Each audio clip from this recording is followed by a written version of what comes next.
Hello, and welcome to the Aguilar Conversations, a global perspective. I'm Tony Aguilar. On today's podcast, Pope Francis has inaugurated a 3 year consulting process to deal with how decisions are made within the Roman Catholic Church. With issues such as the LGBTQ community and women's ordination being a point of contention, this conference may have the potential to revolutionize the way decisions are made within the Roman Catholic Church. But will this Synod of Bishops lead to profound changes? Next.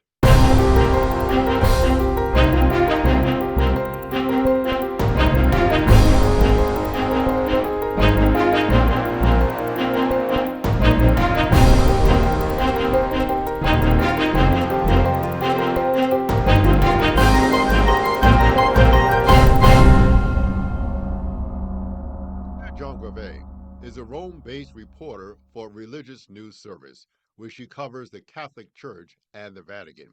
And she is covering the Synod of Bishops in Rome with Pope Francis.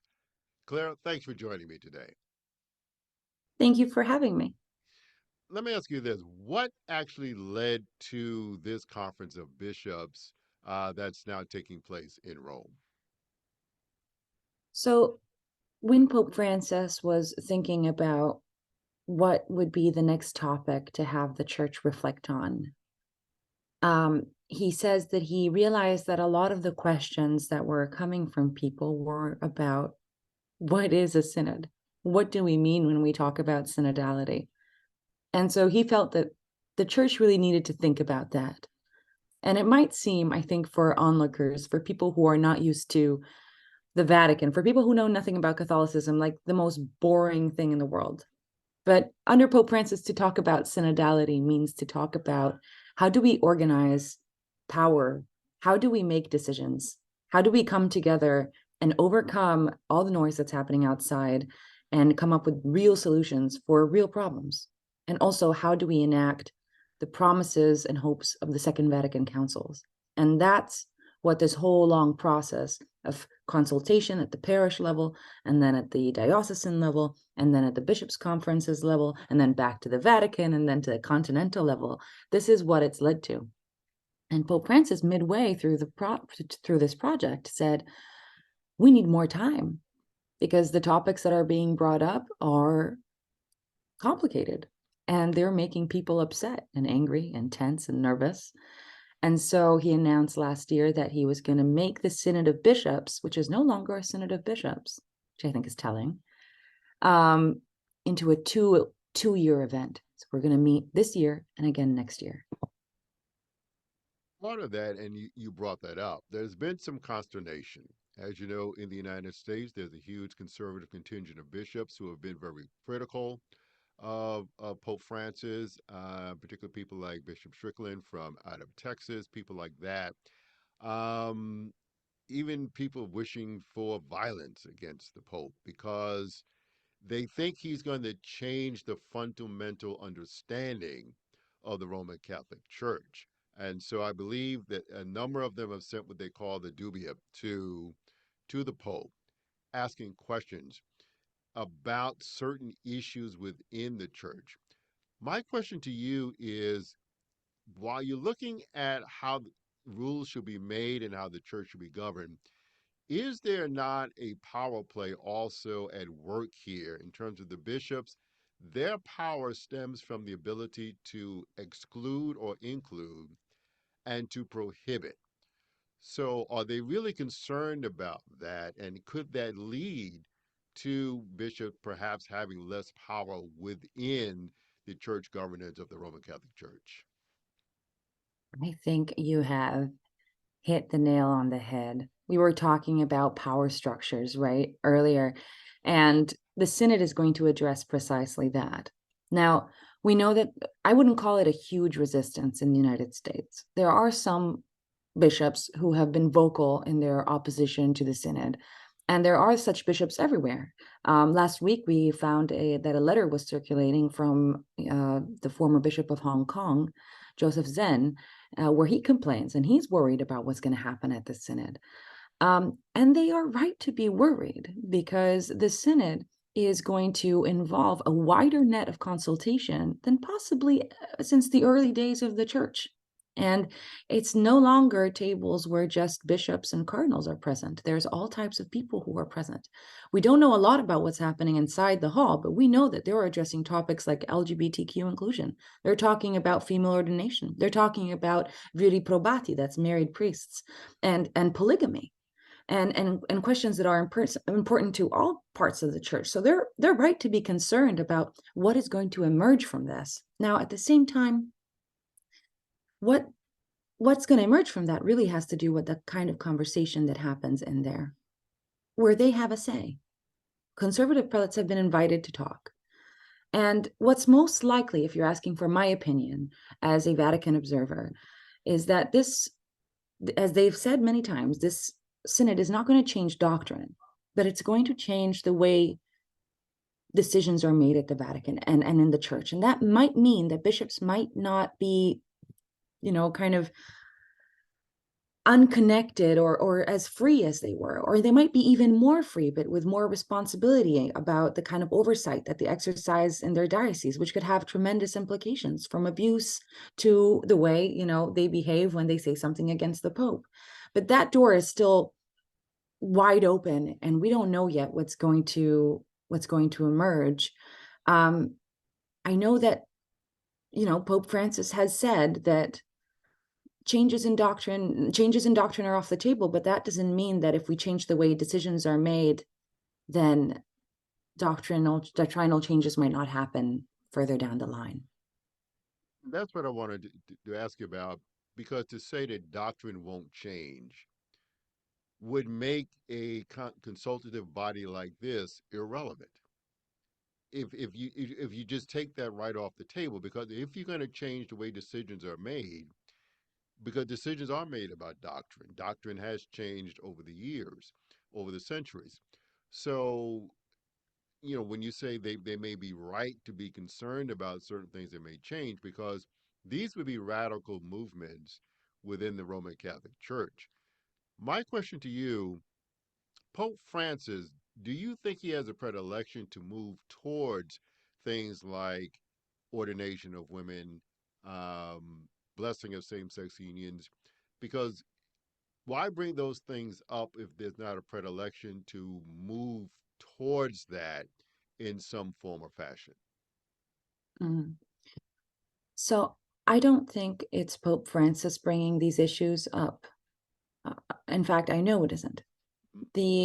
What became the Instrumentum Laboris, which is the working document of the synod, was born from conversations in parishes.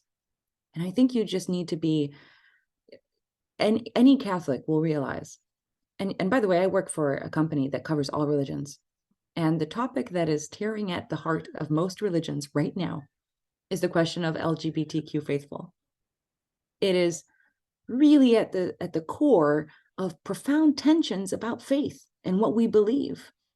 And people are talking about this in parishes. They're talking about it at dinner tables. They're talking about it everywhere. And of course, if the church is going to lead a massive consultation of faithful about what is making you worried right now, they're going to say, well, what do I do if my son comes to me and says that he's gay? What should the parish do if a young girl says she's bisexual?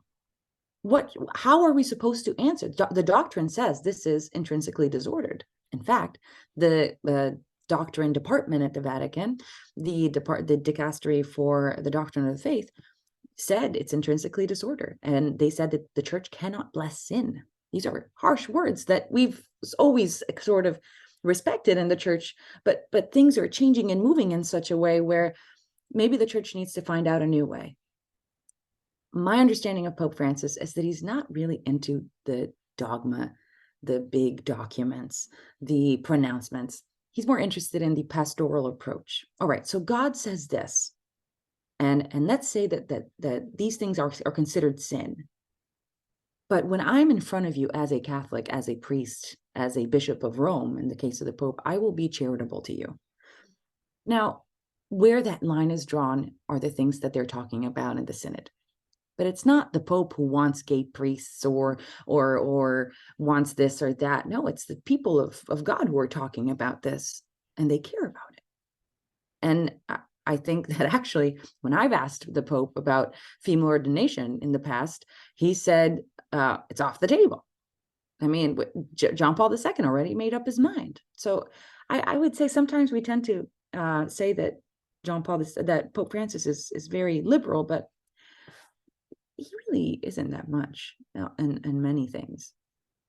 So, given that, if that's the case, and you've been watching the Pope for a number of years, in terms of what he does, you've spoken to him, His Holiness, about what he believes, so forth and so on.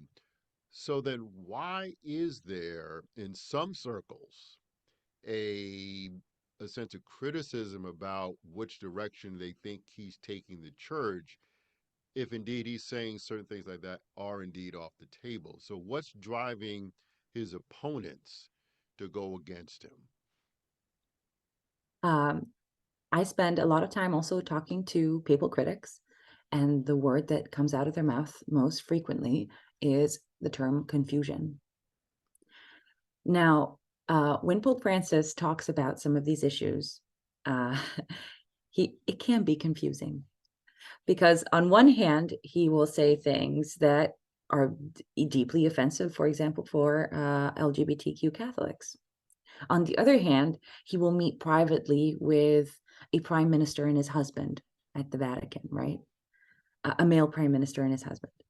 And and and that tension of opposites for certain types of Catholics and certain types of faithful is it creates what they call scandal among the faithful because they don't know what to believe in. And I think that Pope Francis, and I don't know if he's going to be successful in this effort that he's trying to undertake. I am watching it with a sort of sociological interest to see how effective it is.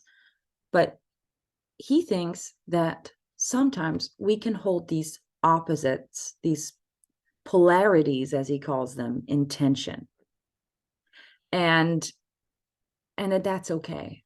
And I know that for certain people, especially for people who are conservatives, right? So people who like things as they have been, who have a certain set of values that are enshrined in their beliefs, I think that they find that disconcerting and that it might send a message to faithful that is wrong. And then you always have people who take what the Pope says and they run with it. And they do the stuff that I don't think even the Pope would really appreciate. But the Pope, I don't know if you're aware of the German synodal path, the synodal way that's taken place in Germany. So in Germany, they've had a massive consultation of Catholics, very similar to what's happening now at a church level. But the German church, which is well known for sort of having its singularities, really pushed forward a progressive agenda, so far that they went on to bless same-sex couples openly on the street, and German prelates and cardinals have advocated for that. Now, the Vatican and Pope Francis have put a pause on that effort. They have slowed them down, while at the same time telling people who are way on the conservative side, you need to slow down. I think Pope Francis is trying to walk a middle line, which, depending from where you stand, could look more to the right or to the left. So, given that, and because we here in the United States, we do hear a more liberal pope. Now, liberalism and conservatism, depending upon what context you're talking about, has to be taken, in a relative matter.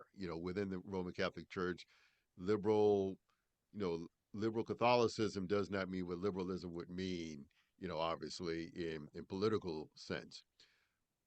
But so, how does this tension then get resolved? Because his critics are not going away and his supporters will stay there as well. But at some point, the Pope will have to make clear where he stands because he's the leader of the Roman Catholic Church. So, how does this get resolved? Or does he think that the consultative body will resolve it for him? That's, I wish I had a magic ball and I could see into the future, but I do think that's what a lot of people are wondering. I was on a flight once, and I can't remember which trip it was. I might have been Malta, but one of my colleagues asked Pope Francis, and he said, "You know, you have a lot of critics in the United States." Actually, this also happened again coming back from Mongolia, and the Pope said, "Too bad. Like, I've got critics. So what?" And you can't occupy a position like the one of the Pope without being prepared for criticism. And every Pope has faced tremendous criticism, and especially in these days where we have a very polarized church, because there are very polarizing issues taking place, as always, in the history of 2023 years of this institution. There have been different positions on separate issues. And the Pope, how is he going to resolve it? To answer your question, I think in one sense, he's prepared to take the brunt of it, of the criticism. In the other sense, I think this synod on synodality is a way of saying, how do we come together and make decisions if we are so divided? And also, one thing that I think goes back to what you said before, recognizing that strong like vocal opposition is a smaller reality than what the whole Catholic Church is. Yes, a few prelates in the United States are mad at the Pope because they think that he shouldn't have banned the Mass, the Latin Mass, and he shouldn't have said that, who am I to judge, talking about homosexuality and all of that. But then there's also prelates in Africa who have completely different concerns. There's people who are in Jerusalem or in Israel, in Israel, and they have completely different concerns, or in Yemen or in Egypt. And just, I think that the Pope is getting all of that every day, and he knows that the objection of just a few American prelates is not the end of the world. And it will be up to the Synod, or in his view, the Holy Spirit, to come up with an answer to these problems. How does We'll some of see. this, how would this affect his ecumenal aspect of his ministry, working with other denominations as well as other faiths? Will this have an effect on that in terms of what comes out of this consultation over this year and next year? Will that affect that as well? I think that's really interesting, because this synod started out with a big celebration in St. Peter's Square, where representatives from different Christian denominations all came together and prayed. Now, to me, as a Vatican observer, I'm like, why is the Anglican Church praying for a Catholic synod? Why would they care? And yes, I do think it's going to change the way that, at least when it comes to Christian denominations, those relationships work. And synod is something that in Orthodox Church is very well known, also in Eastern rites. And maybe there's something that the Catholic Church can learn from that, and vice versa. So again, we'll see what comes out of it, but there's definitely interest, and Pope Francis, like John Paul II and Benedict XVI, has done tremendous work to try and improve those relations. Do you think this will lead to a Vatican III? I think when I have asked synod officers this question, they say, we haven't even enacted Vatican II. How can we think about Vatican III when a lot of the things that were being discussed in Vatican II are really still... Vatican II had a sort of prophetic dream of this involved laity, of this charism of the ordinary rank and file Catholic coming up and having a voice in the church. That's not what we've seen since Vatican II. That was 1963 to 1968. That's not what we've seen. Like, we have seen a church that is highly clericalized, where often prelates are treated like they're better than others. And I'm saying this as someone who has witnessed how sometimes the church works in south of Italy, how it works in the United States, how it works in Africa. And there is still this sense where are lay people, and how can they be engaged? And more interestingly, the second question is, if lay people are engaged, does that mean that the church is automatically better? So these questions that are all from Vatican II haven't been addressed. And honestly, I don't know how they could even start grappling with a Vatican III. But part of that, in what you have said, as I look at local congregations, being from New York, um, reaching the age that I have, I've certainly have seen more laity involvement in church, in Catholic congregations. Anyway, I'm a Lutheran, but I've seen more in Catholic congregations than there was prior to that. Is not where they were projecting it to be or where they may have wanted it to be.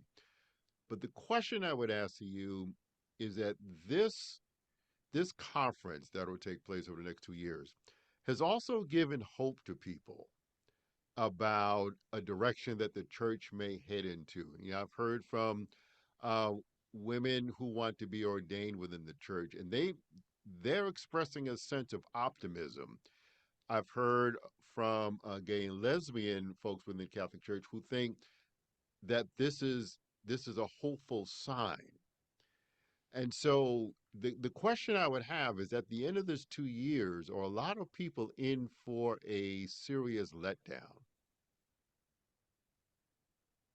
Um, yes, the answer is yes.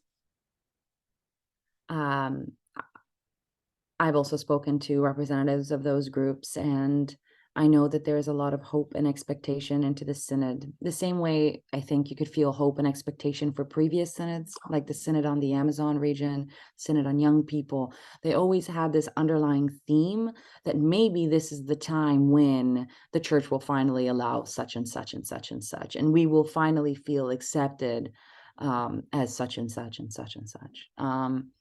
You know, no.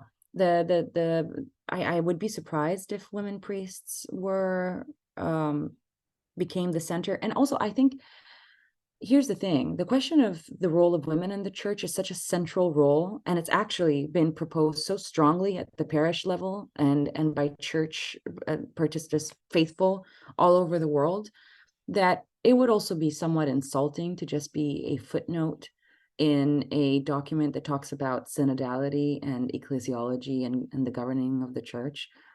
In fact, I would rather say that perhaps the church needs a synod on women, because that's a whole other problem, and then come up with real and effective solutions for that. And maybe that's the female priesthood, or maybe it's female bishops or women cardinals, or or women being allowed to be part of the council that advises the Pope. Um, but this synod is not about that. And everyone who thinks that this is finally going to be the chance, I think, is bound to be disappointed. And the Pope has said this, and I know it doesn't matter how many times he says it, how many times his followers says it, how many times Beckhart, the first woman to be undersecretary of the Synod of Bishops, says it. This is not what the synod is about. And for any Catholic, you know that they know that change in the Catholic Church takes a very long time. And if you're a fan of the Lord of the Rings, it's kind of an Entmut. It just takes a long time to come up with change. So given that,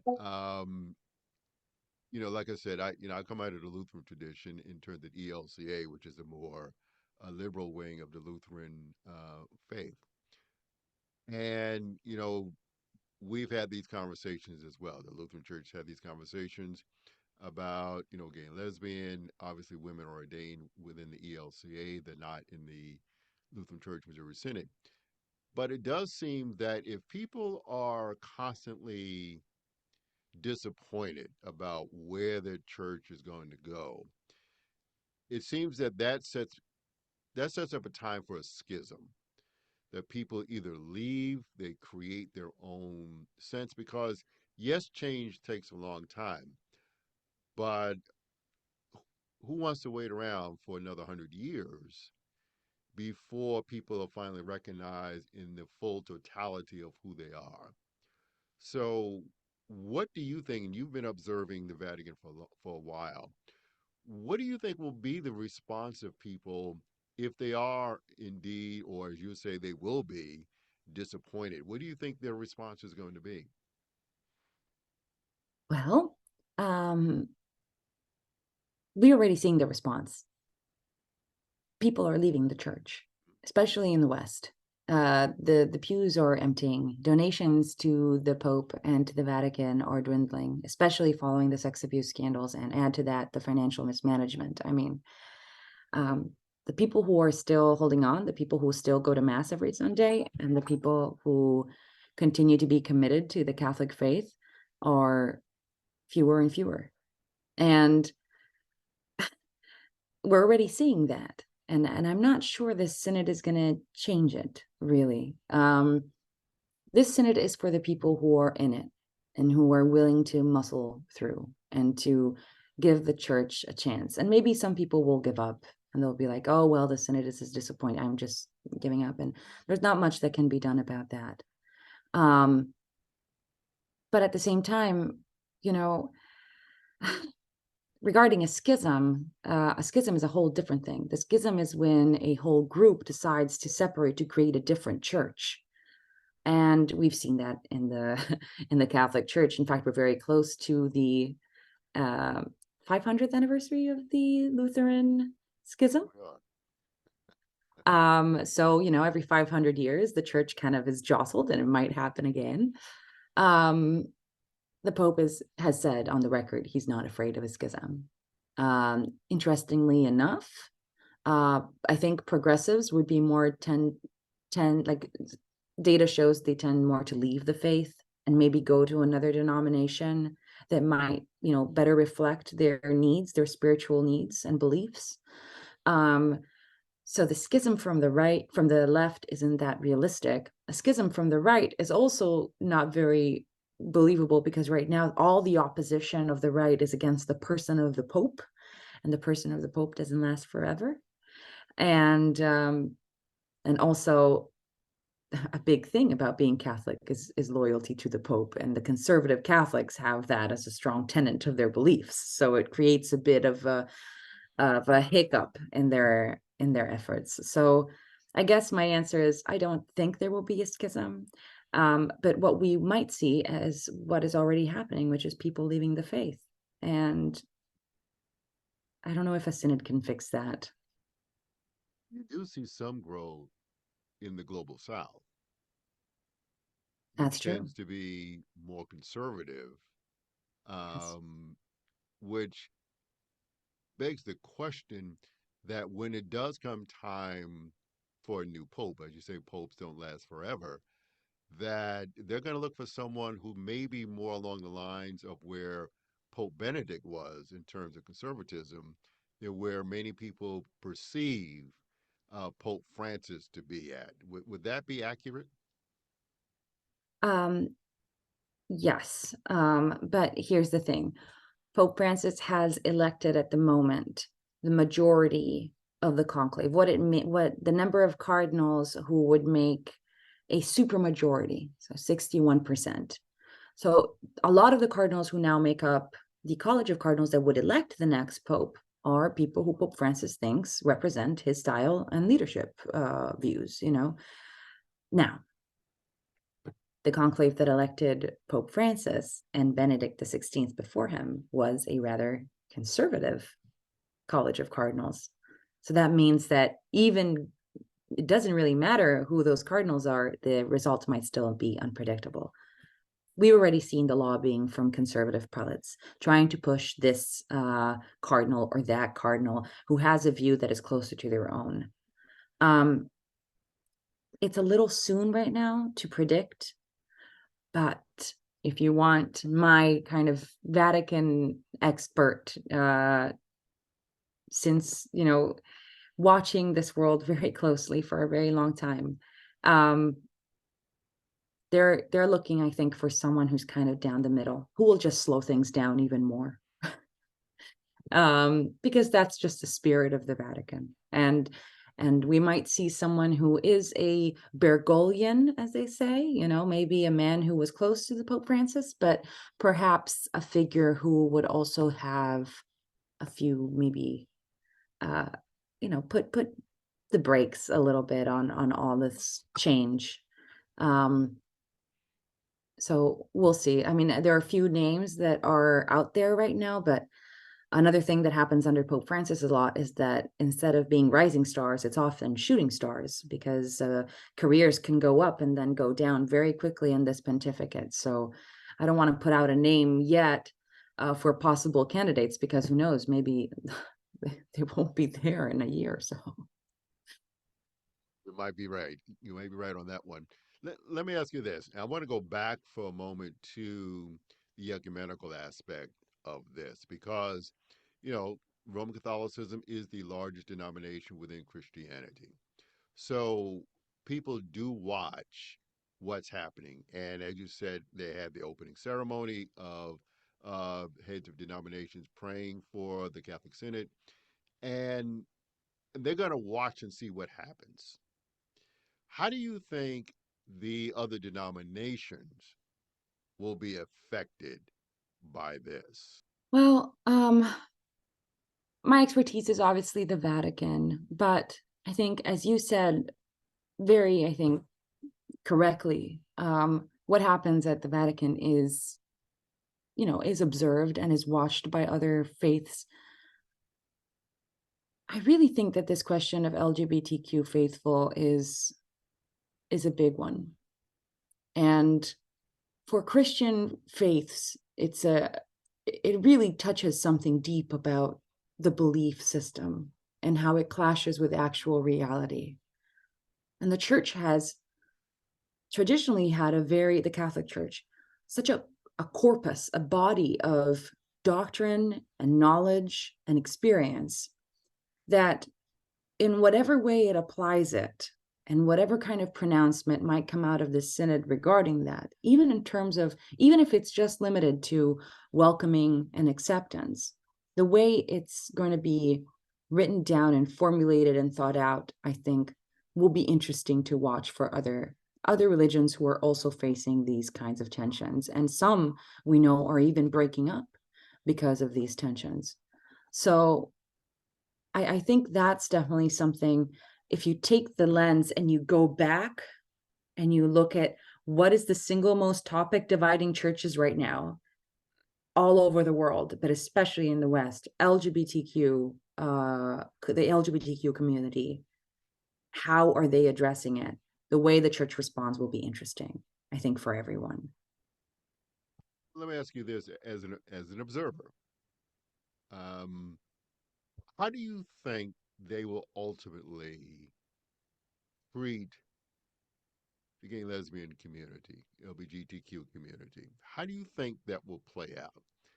Because in the West, particularly in the United States, um, the notion of discrimination against any group is anathema, and obviously would include that community as well.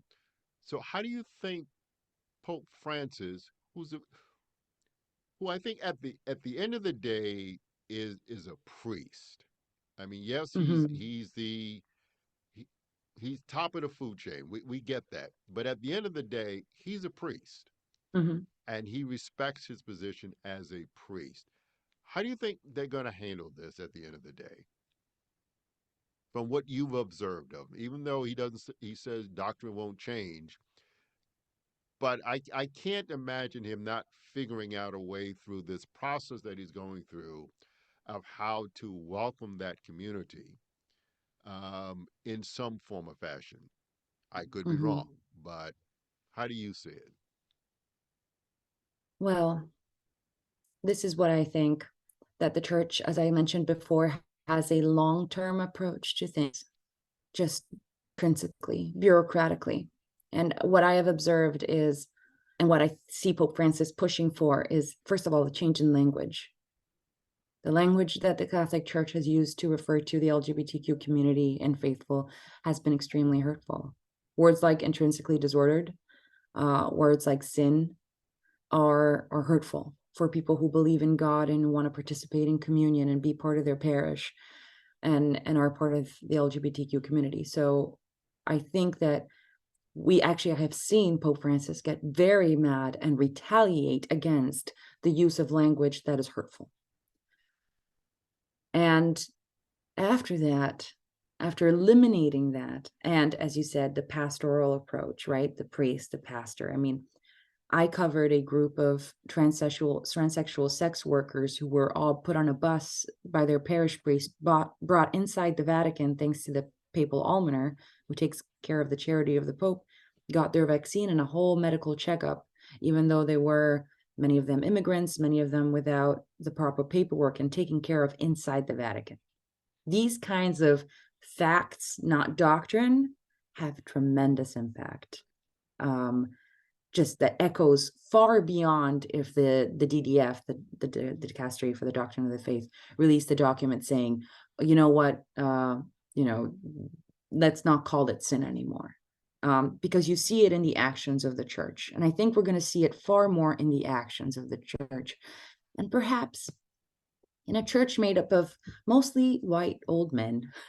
Well, not white, but like a lot of them are. Inject a big change of who is priest, who is cardinal, who has a final say, who makes decisions, will also slowly change the culture, like we're seeing at the synod. And one day, Pope Francis often talks about starting processes, just terrible word for journalists. I'm like, oh, when am I going to get the news? But down the line, what Pope Francis is doing today is going to have a result. And I think it will create the possibility for definitely not this Pope, but the Pope of the future to maybe make that change in doctrine and say, we've learned from our mistakes, like we did on the death penalty. Long term, Oh, yeah. are you hopeful about the direction of the Roman Catholic Church, doctrine notwithstanding, but long term, are you hopeful? Are you optimistic? I always try to cover the Vatican as I would cover Washington, D.C. So with a certain degree of detachment, hopeful for me, and hopeful as Claire as a reporter are two very different things. But I can say this, that I think will answer your question. It's just, I have seen the church at its best and at its worst. And there are people in the Catholic Church, just average people, who every day work tirelessly to do good, objective good. The kind of good that can't be nitpicketed or create polarizing debates, just helping regular people on the street or at higher levels, or trying to bring peace between warring factions. And for as long as that will exist in the church, of course, it's going to be moving in the right direction. As far as the leadership of the church, I mean, that's more complicated. And I think it would be the same way as being, are you confident in where democracy is going? It can have its ups and downs. And we'll see. Pope Francis definitely, I think, has done a lot to restore the credibility of the church worldwide. And maybe one could even put some trust in that credibility. Now, one thing we didn't really touch on was the one thing that everyone attaches to the Roman Catholic Church these days because of the sexual abuse scandals. And Pope Francis has done a lot to, as you just said, to restore some credibility to trustworthiness within the church and of the church. Um, is that something that's coming up within um, the meetings of bishops this year as well as next year in terms of how to deal with that issue, because it's still ongoing, it's still having an effect? So is there discussion about that? I recently wrote an article talking about this. I don't see sex abuse as being a central theme. It is just an underlying theme, as it has been for every synod and for every event in the church, because it has been such a massive hit to the entire institution. The things we've discovered regarding sexual abuse. But is it being discussed? Abuse victims have a voice at the synod of some sorts. Maybe it's not being discussed enough. And the problem with the Vatican is that it does have a problem with being so centralized and hierarchical. When it comes to sexual abuse, yes, the Pope has enacted a series of reforms like Vos Estis Lux Mundi, which is a document that requires mandatory reporting for abuse by part of clergy members and not clergy members to the appropriate authorities. He enlarged the understanding of victims to also include vulnerable adults, which I think is very important because we've seen the sexual abuse of religious sisters and seminarians and all kind of dynamics. But at the same time, the Pope has shown that he has, because of his sometimes emotional way of leadership, a weakness when it comes to defending his friends. And if you have an institution where the power is concentrated into a single individuals without a set of checks and balances, as the United States proves so magnificently in many occasions, then you can really create some situations that are not very good. And the Pope has defended people who were found guilty of abuse, and he has done that because they were his friends, because he didn't want to believe the calumnies against them, and then he had to retract and change his mind. So if this synod really does change the way decisions are made in the church, then perhaps thinking about how do we put in those checks and balances on many levels to ensure that it's not the word of a single man that decides the fate of that abuse victim or that financial mismanagement, or whether that woman can have a say in the church, or whether that gay young girl can be a part of the parish. Perhaps we can start seeing a better church if there's just more people involved in that conversation at all levels. In the few minutes we have left, I know we spoke about the critics of the Pope, and the Pope himself has been a critic. I mean, he criticized Pope Benedict when Pope Benedict said certain things about Muslims. So it goes back and forth. But some of the criticism is reaching fever level. I mean, it's gone beyond intellectual and theological criticism. I think there was one priest, Edward Staniak. I mean, it was essentially calling for, Pope Francis to meet his maker soon. Yeah. I mean, so it has reached that level. So there's, and I know Pope Francis, I don't know him, but I know he's a spiritual man, and things like that may not necessarily bother him. But it has to be of concern to the institution in of itself that we have that kind of talk going on within certain circles of the Roman Catholic Church.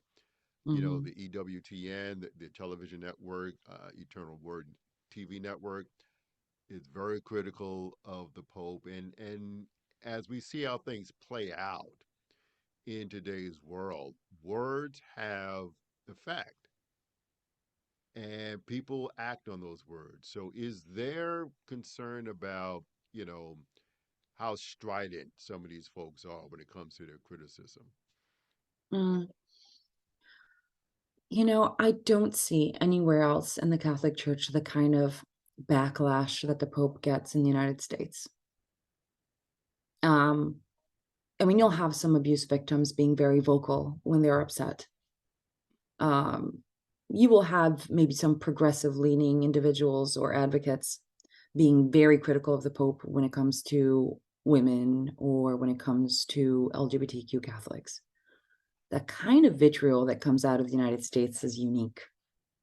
And sometimes we forget that Catholics are the people in the streets with us. I mean, the section of people who are Catholics, especially in the United States, I mean, polls show that they are pretty, down the line, 50-50, a good representative of what's happening in the whole country. They're split almost precisely 50-50, Republican, Democrat. Perhaps what we're seeing in the United States is a symptom of the polarization that is part of the society.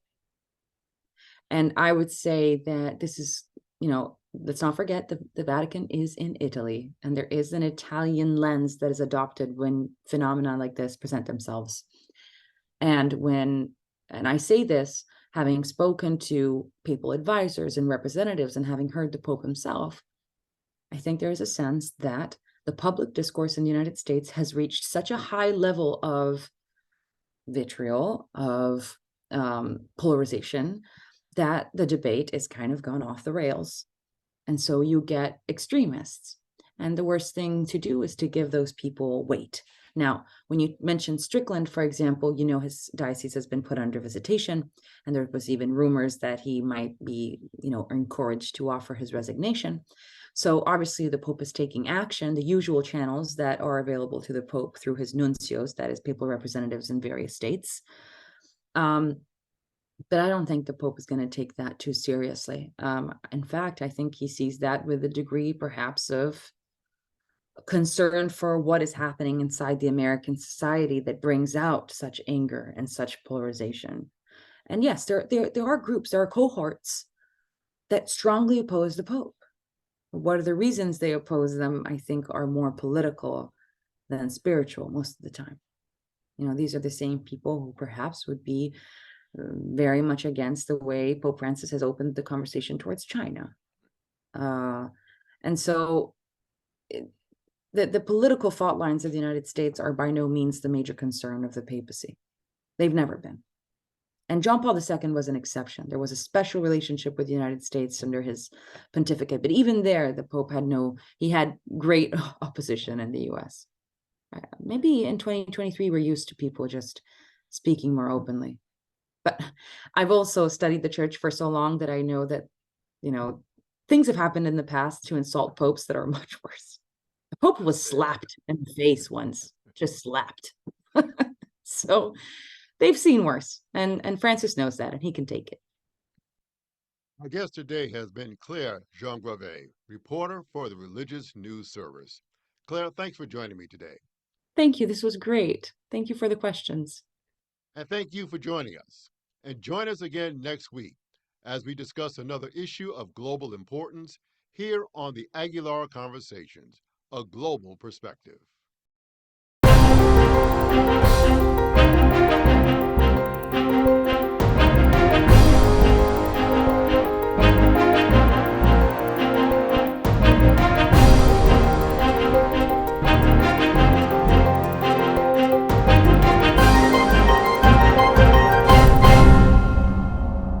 The Aguilar Conversations, a global perspective, is produced by Casa Margo Communications Group.